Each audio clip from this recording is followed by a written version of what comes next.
retrouver encore une fois de plus sur la radio web Djena que vous écoutez en ce moment sur le www.radio.djena.info, endroit idéal pour la flambée de toute maladie contagieuse en raison de la proximité, de l'insalubrité, de l'accès souvent difficile aux soins et de la vulnérabilité des personnes longtemps privées de liberté. Le milieu carcéral, c'est-à-dire le milieu de prison, constitue un défi extrême pour les autorités. Du confinement le plus strict à la libération des détenus, les États tentent diverses stratégies pour éviter une crise de coronavirus dans les prisons. Le milieu carcéral togolais face au coronavirus, c'est le sujet qui nous intéresse aujourd'hui dans notre émission Instant Covid. Nous recevons à ce juste titre Wenagnon, Coco de Kofi et Ali Essoham. Tous deux sont membres de l'association Solidarité mondiale pour les personnes démunies et ils sont avec moi dans ce studio. Coco de Kofi, vous en êtes le président. Bonjour. Bonjour. Comment est-ce que vous portez? Ça va. Alors, monsieur Essoham, Oui. bonjour. Pardon. Bonjour, monsieur. Comment est-ce que vous portez? Très bien, ravi d'être ici avec vous. D'accord. Vous êtes de l'association, ou bien oui, membre de l'association Solidarité mondiale pour les personnes démunies et détenues, SMPDD. Alors, Coco de Kofi, c'est quoi le SMPDD et que faites-vous exactement au niveau de la SMPDD? SMPDD, nommé Solidarité mondiale pour les personnes démunies et détenues, est fondée en 2013. Elle a pour l'objectif de contribuer à l'amélioration des conditions de vie des détenus au Togo. Voilà, monsieur Soram, je vous retrouve un peu pour dire SMPDD, c'est quoi et comment est-ce que ça a été créé? Qu'est-ce que vous faites et quel était l'objectif pour lequel cette association a été créée? Tout à l'heure, comme le président l'a dit, la SMPDD a été créée en 2013 et elle a pour ambition de contribuer à l'amélioration des conditions de vie des personnes démunies et des détenus. Elle intervient principalement dans les lieux de détention au Togo et œuvre à l'amélioration, comme je l'ai dit tantôt, des conditions de vie de nos pensionnaires dans les prisons.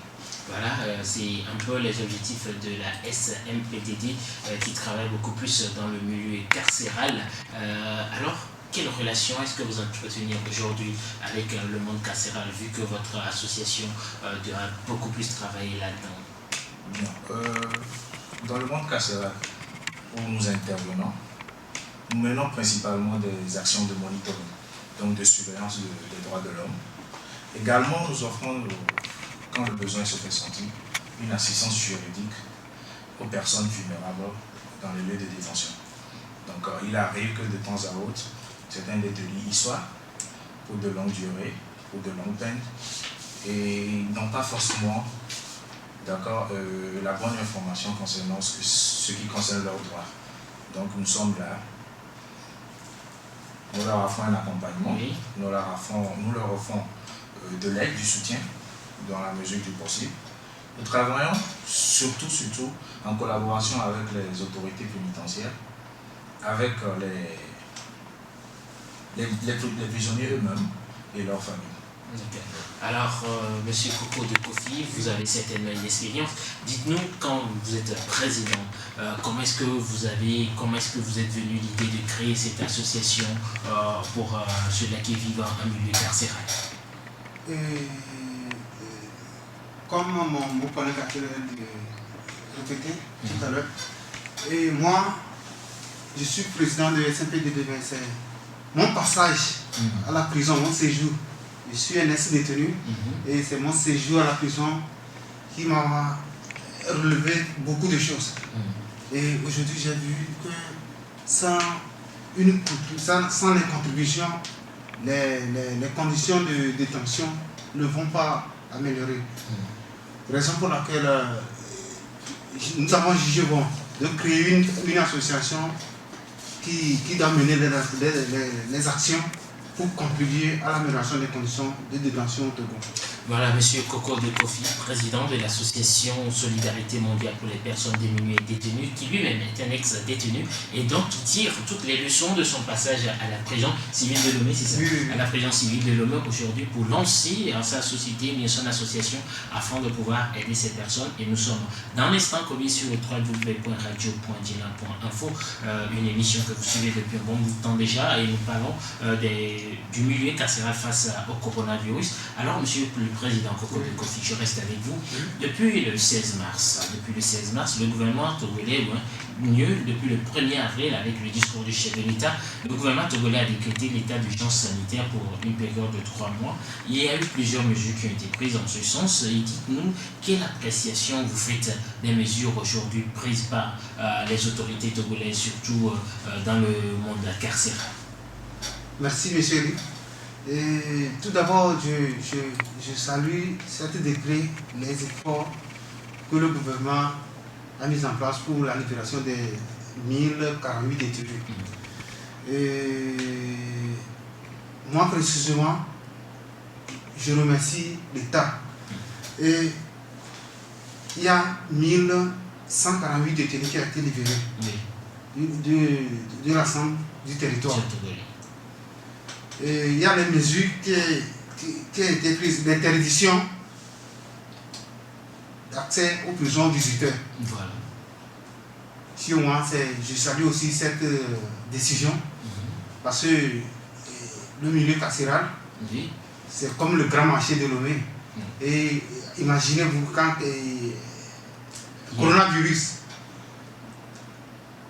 rentre dans ce milieu, vous allez voir que... C'est un milieu où ça défile tous les jours, matin, midi, soir, ou comment? Est-ce que les visites, puisque vous êtes expérimenté, vous avez fait cette prison, comment est-ce que les visites, est-ce qu'il y a tout un monde? Oui. La prison civile de Lomé reçoit plus de 500 visiteurs par jour. Donc, imaginez la suite.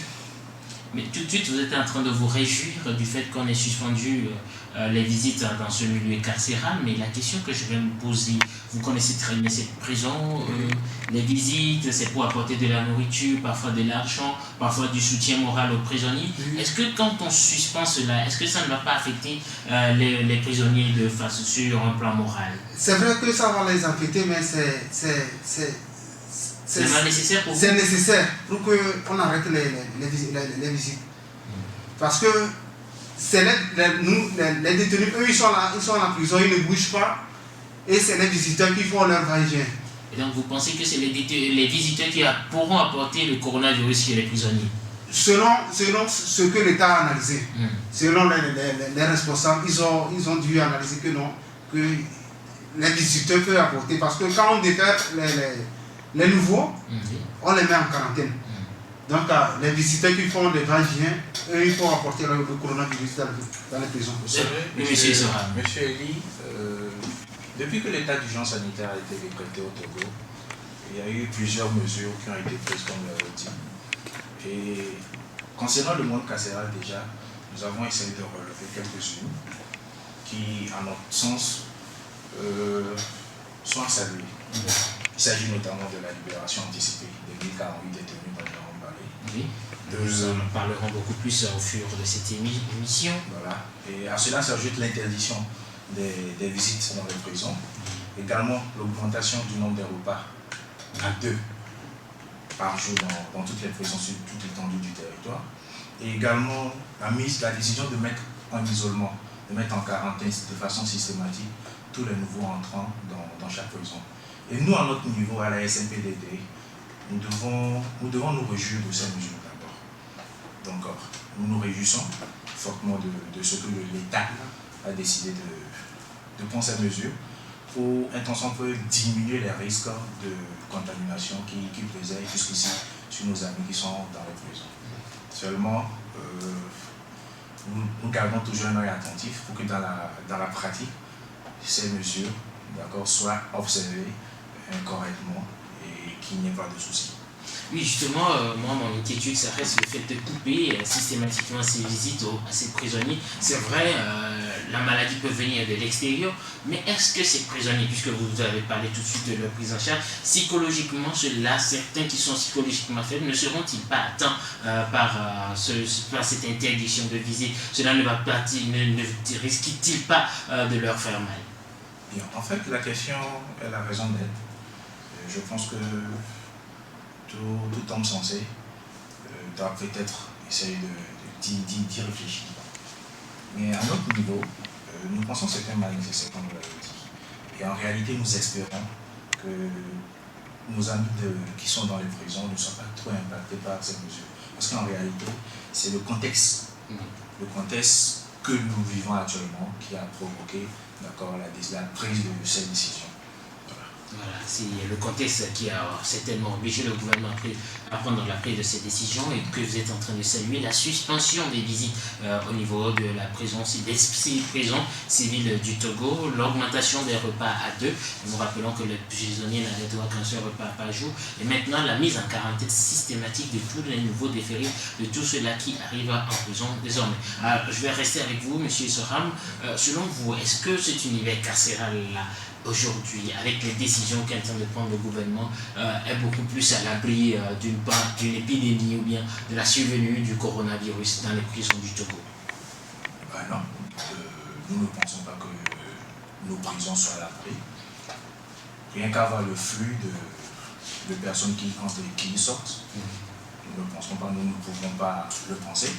C'est pour ça que nous estimons que toutes les mesures qui ont été prises par les autorités pénitentiaires, associées au respect par tous des mesures barrières, puissent concourir un temps soit peu à minimiser les risques de propagation dans ces milieux.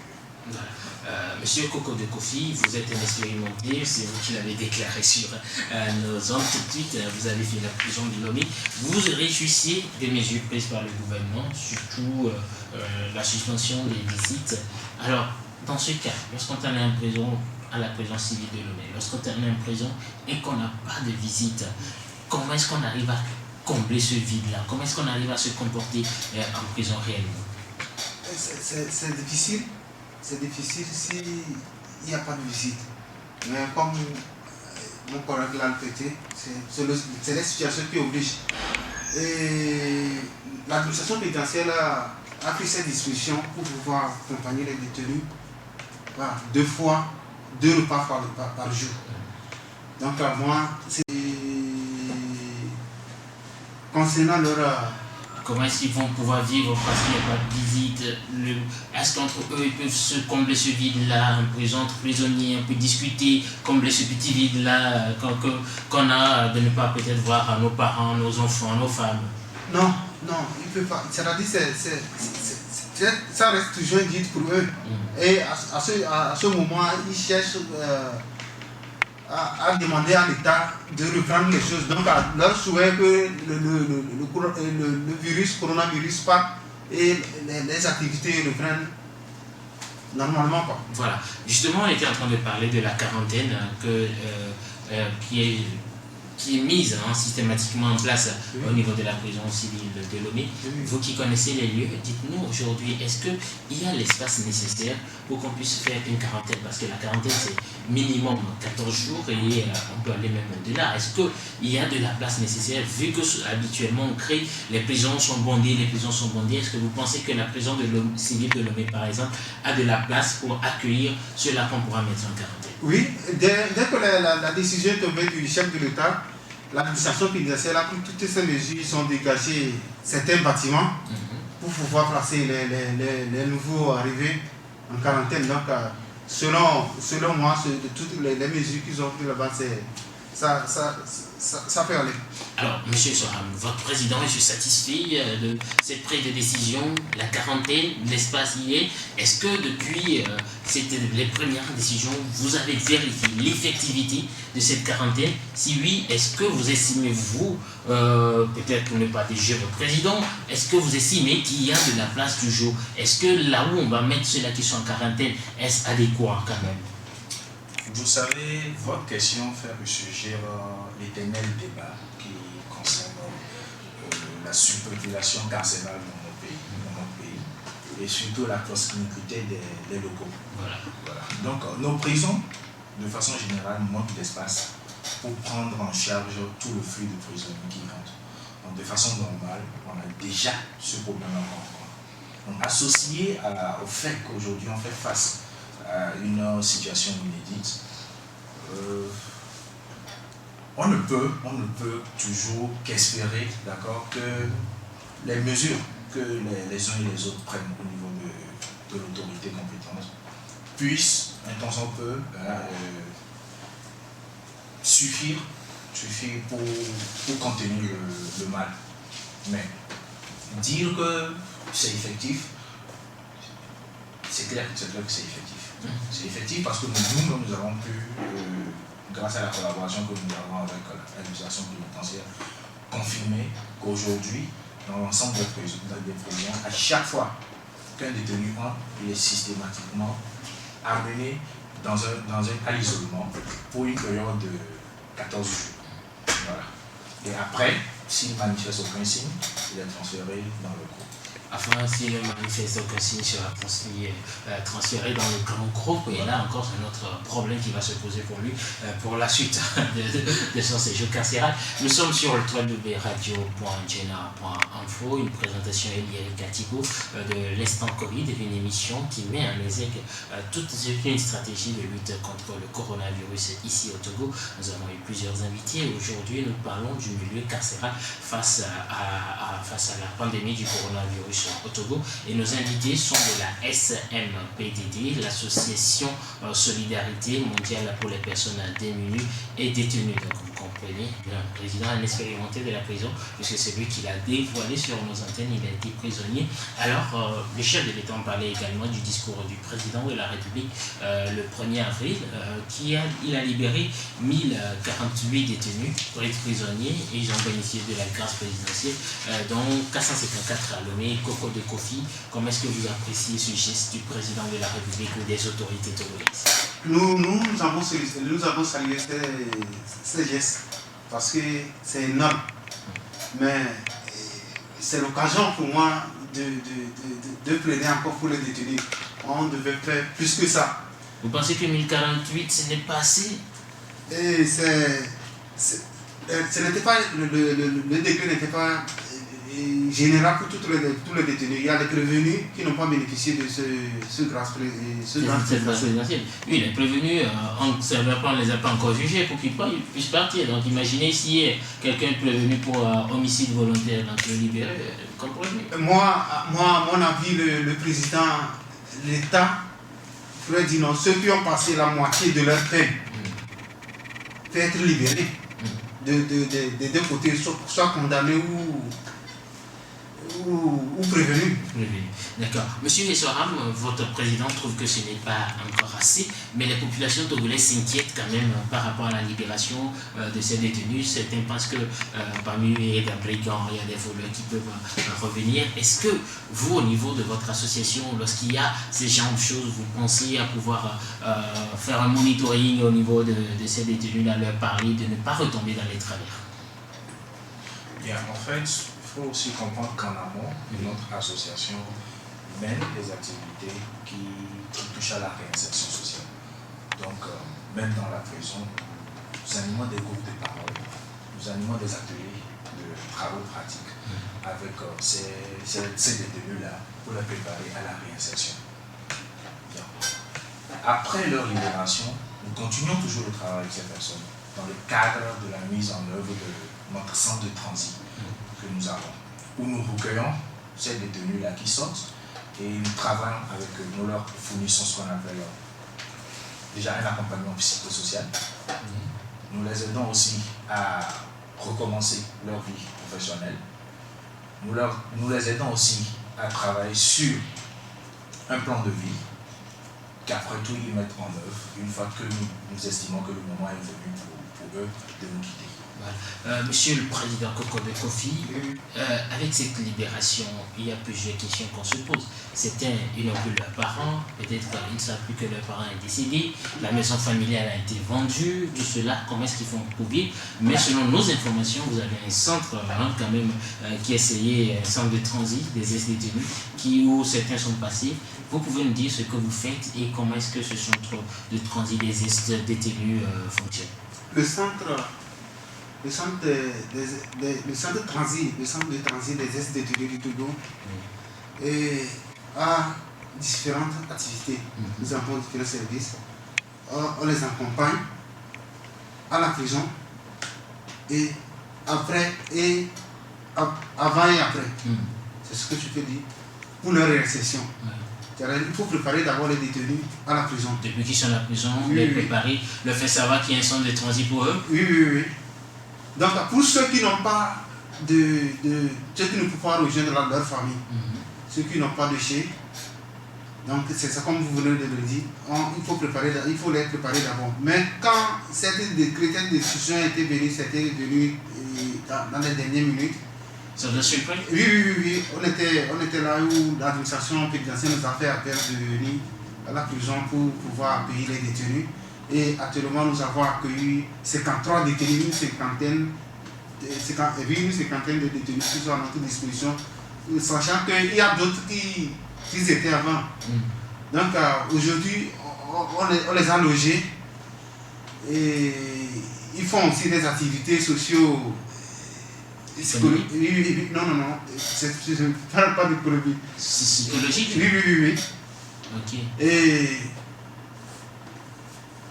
vous savez, c'est ça quoi. Oui, monsieur Soham, pour compléter le président. Voilà, pour encore aller à la suite de ce que le président a dit, la réinsertion a toujours été un problème majeur dans le système carcéral au Togo, où nous pouvons dire qu'en réalité, il n'existe presque pas de politique réelle de réinsertion. Donc, c'est ayant constaté cela que la SNPDD, pionnière dans son domaine, a décidé de mettre en place, avec les ressources dont elle possède, un centre de transit des ex-détenus.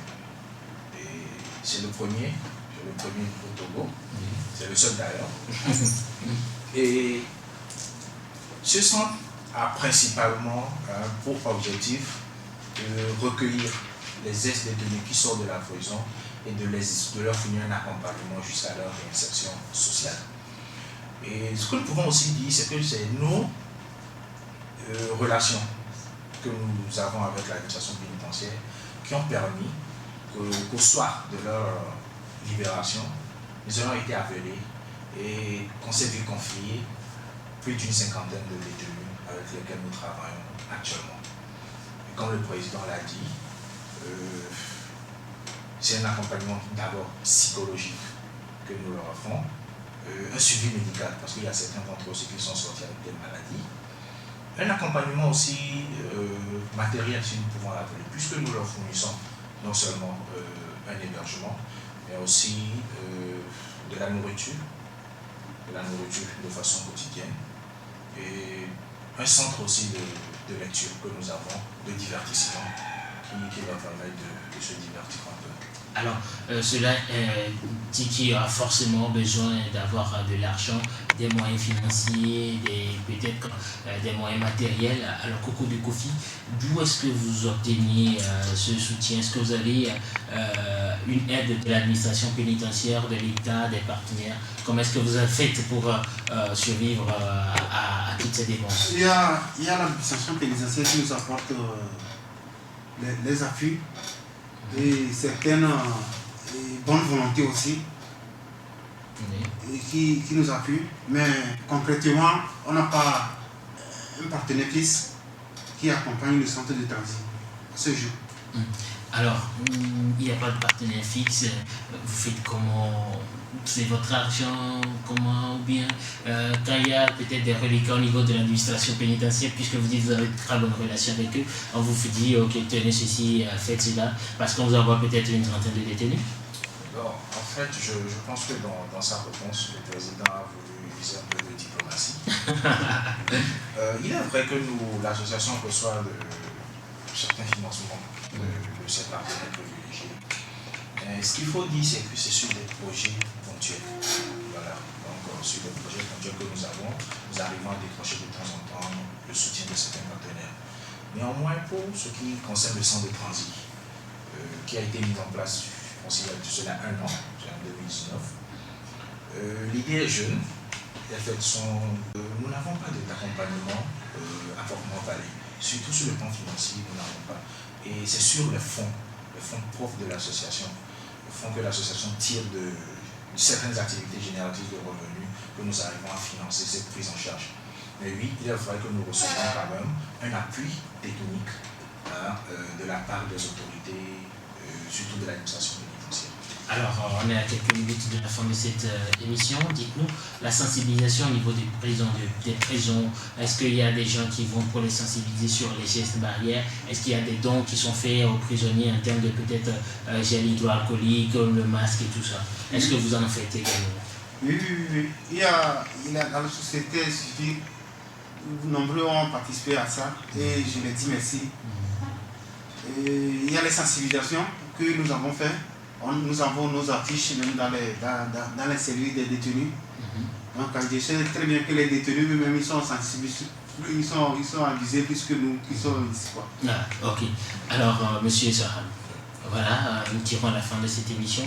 Quel message avez-vous à faire passer au monde togolais et au monde entier, mais aussi à ceux-là qui peuvent venir en aide à quelques prisonniers? Bien, déjà, c'est le lieu de remercier toutes les bonnes volontés qui jusqu'ici ont bien voulu apporter un soutien, de quelque manière que ce soit, à nos chers amis qui sont en prison actuellement.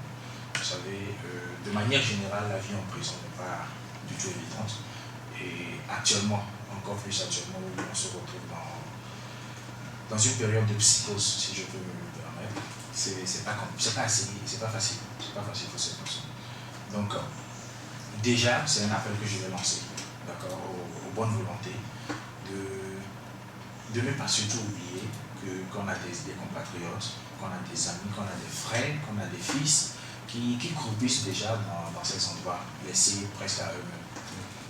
Donc, toute bonne volonté, tout don serait le bienvenu. Voilà, Coco de Kofi, président de l'association, quel sera votre mot de fin pour cette émission? Le mot de fin, c'est de dire merci à l'État d'avoir libéré les 1048 détenus. Et moi, je lance un appel au chef de l'État de revoir encore les choses. Il peut bénéficier aussi, il peut gracier aussi les détenus qui sont les prévenus qui ont leur taux de capacité énorme actuellement dans les prisons. Actuellement, il reste plus de 5500 prisonniers au Togo. Donc, je lance un appel au chef de l'État pour voir les cas aussi des prévenus. Et c'est l'occasion pour moi de dire à l'administration pénitentiaire merci pour ces efforts, l'appui technique qui nous ont apporté. Et je dis merci aussi à mes collègues qui ne croisent pas les bras, qui de jour et nuit ils luttent pour l'amélioration des conditions de détention au Togo, sans oublier aussi nos volontaires internationaux qui aussi luttent pour l'amélioration des conditions de vie des détentions et la bonne démarche pour l'association SMPDD. La bonne démarche pour l'association SMPDD. Je rappelle que nous sommes sur le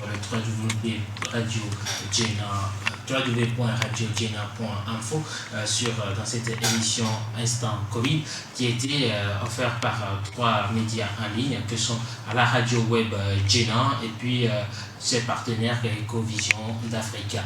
La mise en onde a été assurée par Rémi Ompati, présentation Elieri Katipo. Restez des nôtres pour la suite de nos programmes, surtout ne zappez pas et restez sur le www.radio.gena. Retrouvez encore toutes nos vidéos sur notre page YouTube en likant Gena TV. D'ici là, portez-vous bien.